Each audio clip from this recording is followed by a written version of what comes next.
था। I think मतलब बाकी देश के राज्यों में जब चुनाव होता है तो सिंगल डिजिट भी छूने में वक्त लग जाता है, यहाँ डबल डिजिट 18.39 9 बजे तक की वोटिंग में।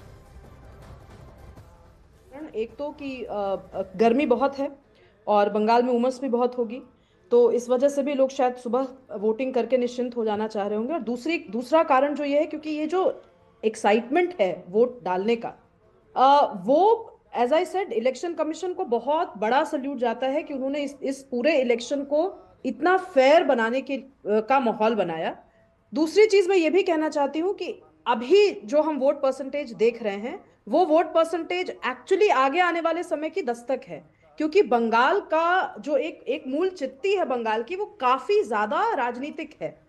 वो सिर्फ राजनीतिक इस चेष्टा में नहीं है कि हमें जाकर के वोट देना है, वो इस चेष्टा में भी है कि हम कहते हैं कि बिहार में बहुत एनालिसिस हो जाती है इलेक्शंस की, बंगाल में एनालिसिस के साथ साथ वोटर का मन और पुख्ता होता है अगले 10 सालों के लिए।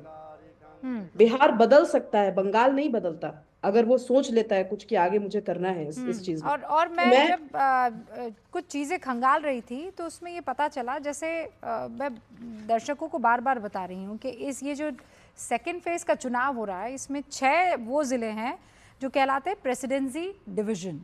मतलब आप इसको ऐसे समझ लीजिए, जो भद्रलोक, कायस, मतुआ समुदाय और इनफैक्ट मुस्लिम समाज की मिक्स्ड आबादी इन इलाकों में रहती है।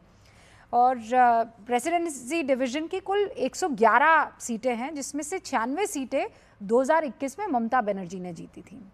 और इसकी एक और बात यह है कि अगर इसने मन बना लिया तो ये ऐसा पलटता है कि जिसको सर आंखों पर रखता था उसे फिर वो इक्का दुक्का पे समेट लेता है। इसीलिए चुनाव बहुत महत्वपूर्ण हो जाते हैं। कुछ देर के लिए मैं रुक रही हूँ, आप लोगों का शुक्रिया, हमारे साथ बने रहें। मैं लौटूंगी और बड़ी कवरेज न्यूज़ 18 इंडिया पर जारी रहेगी। आप देखते रहिए न्यूज़ 18 इंडिया।